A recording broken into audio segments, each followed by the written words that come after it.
It was a love marriage, तो कोई भी पेरेंट्स एग्री नहीं करते हैं यूजुअली। सो मेरे पेरेंट्स ने भी एग्री नहीं करा था। He was involved with lot of girls here and there, hustle with the pig, you both get dirty. Hey listeners, just think, एक सेलिब्रिटी की वाइफ इंटरव्यू देती है एंड देन सडनली वो वायरल हो जाता है जिसमें वो अपने एक्स हस्बैंड को पिग बोल रही है। Yes, you heard that right, literally pig. उनका ये इंटरव्यू इतना वायरल हुआ कि हर गॉसिप पेज, रील और ट्विटर थ्रेड में हर जगह बस यही चल रहा था। अब बात ये है कि ये स्टेटमेंट ट्रू है या just an attention grab. So I am talking about Aakanksha Jindal, Abhishek Bajaj की एक्स वाइफ। ये अभिषेक को डायरेक्ट पिग से कंपेयर कर देती है। अभिषेक बजाज जो इस टाइम बिग बॉस 19 के कंटेस्टेंट है। वेल, उनको तो भी ये बात पता ही नहीं है कि उनके बिग बॉस में रहते हुए उनके साथ बाहर क्या हो गया है और क्या चीज वेट कर रही है। तो अब सोचना ये है कि क्या उन्हें चांस मिल पाएगा इस इमेज को क्लीन करने का या फिर नहीं। अभिषेक एक टाइम पे स्टूडेंट ऑफ द ईयर 2 के क्यूट चॉकलेट बॉय के नाम से फेमस थे। आज अपनी पर्सनल लाइफ की वजह से सोशल मीडिया का फेवरेट गॉसिप बन चुके हैं। क्या सच में अभिषेक उतने ही टॉक्सिक थे जितना आकांक्षा ने बताया, या फिर ये सब सिर्फ एक अटेंशन मूव था बिग बॉस के फेम के बीच में? Let's go back to the beginning.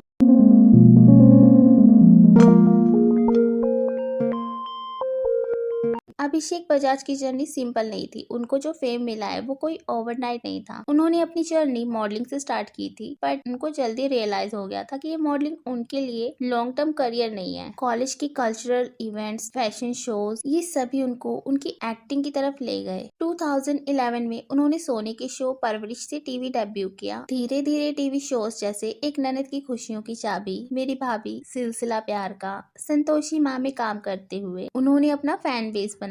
2019 में उनका Bollywood debut student of the year 2 से हुआ, जहां उनका रोल स्मॉल था बट एक्सपोजर उनको बड़ा मिला। अब बात करते हैं अभिषेक एंड आकांक्षा की लव स्टोरी की। अभिषेक और आकांक्षा की स्टोरी काफी फिल्मी है। दोनों ही स्कूल से ही एक्वेंटिस थे। एक ही स्कूल था बट उनमें ज्यादा बात नहीं होती थी। जब उनका स्कूल रीयूनियन पार्टी था तो उसमें वो दोनों फिर मिलते हैं और वहीं से स्टार्ट होती है इनकी डेटिंग जर्नी। 2010 टू 2017 तक होल 7 इयर्स इन्होंने डेट किया। 10 अक्टूबर 2017 में अभिषेक ने आकांक्षा को गेटवे ऑफ इंडिया के पास एक यॉट पर प्रपोज किया। पूरा ड्रामेटिक प्लान। एंड नवंबर 2017 में दोनों ने शादी कर ली। पर जैसे जैसे टाइम बीतता गया उनकी लाइफ में चेंजेस आने लगे। एज यूजुअल एंटरटेनमेंट इंडस्ट्री, और वहाँ पे कोई लव स्टोरी लॉन्ग लास्टिंग हो, इट्स वेरी रेयर। 2019 के अराउंड तक विस्पर स्टार्ट हो जाते हैं कि थिंग्स आरंट द सेम। 2020 में डिवोर्स इनका ऑफिशियल हो जाता है। अब ट्विस्ट यहाँ आता है क्योंकि रिसेंटली आकांक्षा ने इंटरव्यू में अपनी साइड ऑफ स्टोरी शेयर की थी। उनका कहना था कि शादी के बाद अभिषेक का बिहेवियर कम्प्लीटली चेंज हो गया। वो कंट्रोलिंग बन गए और उन्होंने आकांक्षा के करियर डिसीजंस तक इन्फ्लुएंस करने का ट्राई किया था। सबसे शॉकिंग बात ये थी, उन्होंने ये भी क्लेम किया कि अभिषेक ने मल्टीपल टाइम्स चीट किया है, मल्टीपल गर्ल्स के साथ अफेयर था, और जब आकांक्षा एविडेंस शो करती तो अभिषेक विक्टिम बन जाते और सब ब्लेम उन्हीं पर ही डाल देते थे। I have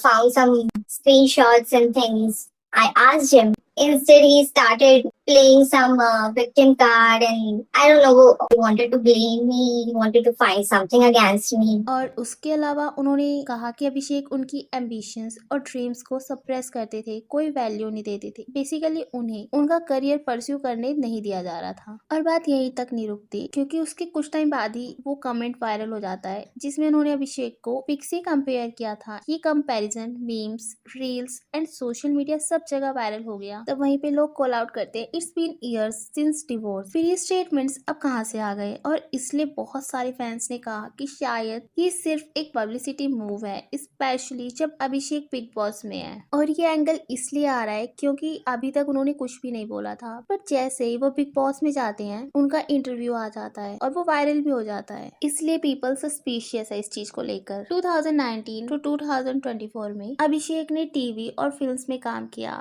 boys with toys, Chandigarh करे आशिकी, रानी का राजा। 2024 में उनका शो टॉकीज ऑफ एयर हुआ और फिर बिग बॉस 19 का ऑफर मिलता है उनको। घर में उनके कॉन्फ्लिक्ट्स और हाईलाइट स्टार्ट हो जाते हैं। बिग बॉस के घर में जाते ही अभिषेक हाई डिमांड में आ गए। शहबाज का इंसिडेंट हो, फरहाना को हो, अशनूर का हो, या फिर बसीर अली के साथ। एक ही घर की बात करते हैं। जैसे शहबाज जो शहनाज का भाई है, उससे क्लैश हो गया था। अभिषेक बोलते हैं कि शहनाज ने अपने भाई से कहा होगा शो में फेक रहने को, तो शहबाज ने रिएक्ट करते हुए वार्निंग दी, अगर मेरी बहन का नाम दोबारा लिया तो जबड़ा तोड़ दूंगा। फिर एक बार फरहाना ने सोते हुए उनके फेस पे पानी छिड़क दिया था। Reason house rule. अभिषेक ने गुस्से में रिप्लाई दिया, अगर मैं बकेट नहीं फेंका तो मेरा नाम बजाज नहीं। इस पर अशनूर उनको सपोर्ट करती है और घर का टेंशन एंड कंट्रोवर्सी एक साथ बढ़ जाते हैं। उसके अलावा बसीर अली के साथ एक हाउस मेंटेनेंस क्लैश हुआ था। बसीर ने उनपे हाउस क्लीनलीनेस निगलेक्ट का एक्यूजेशन लगाया था, जो कन्वर्सेशन सेक्सुअलिटी तक पहुंच गई थी। और फिर अमाल मलिक का रिमार्क, जिसको ऑडियंस ने मिसोगेनिस्टिक बोला। वैसे न देखा जाए तो most of the time big boss में हर कंटेस्टेंट की जो रियल साइड होती है वो बाहर आ ही जाती है। अब ये जो वायरल पिक कमेंट है और बिग बॉस की कंट्रोवर्सी के बीच लोग सोशल मीडिया पे काफी स्पेकुलेट कर रहे हैं, जैसे क्या अभिषेक सच में उतने टॉक्सिक थे जितने आकांक्षा ने क्लेम किया, या ये सब पब्लिसिटी स्टंट है बिग बॉस के फेम के चक्कर में। अब देखना ये है क्या उनको चांस मिल पाएगा अपनी इमेज क्लीन करने का, या फिर ये पिक कमेंट उनके लिए परमानेंट चैलेंज बन जाएगा। सो या दैट्स इट फॉर टुडे। अगर आपको ये स्टोरी इंटरेस्टिंग लगी तो लाइक एंड शेयर कर देना और कमेंट करके जरूर बताना ये जो पिक कंपैरिजन था ये सच है या फिर exaggeration. And please channel subscribe करना मत भूलना। मिलते हैं नेक्स्ट वीडियो में। Till then take care, bye bye.